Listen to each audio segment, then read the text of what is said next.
bizim Şəkili Mamet Zapravkada işləyir, yanacaq doldurma məntəqəsində fəhlədir.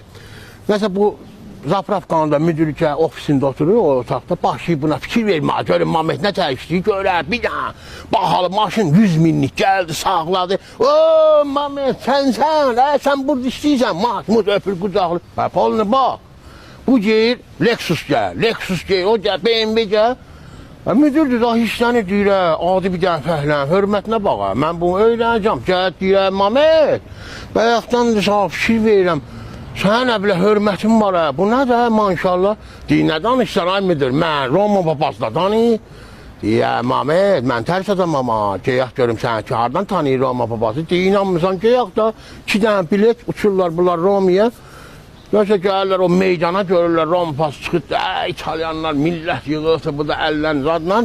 Deyir, bu da dayan, mən oradan gələm, sana əl eləyəcəm.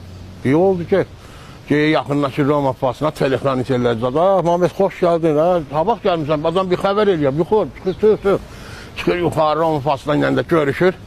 Yanında dayanır Roma papasının, başlayıb belə əl eləmə, müdürə baxır. Müdür də həblə görüb, ürəyi yıxılır, düşür, tez yürürlər bunun qaqsı ilə zadla ayıldırlar. Yəni, nə oldu? Amiddir, uduzmusan da da, nə ürəyin yıxırsan? Deyirlər, vallah Mamet, o Zapravka səndir, mən uduzdum, amma mən ürəyim deyib yıxılmağımın səbəbi var. Sən o Roma papasının yanına nə bilə, mənə baxıb əl eləyəndə, bu da 5-10 dənə İtalyanını bilsən, nə dedi? Qayıb dedilər ki, o Şəkili Mametdir, onu tanıdıq, o böyründəsi kimdir?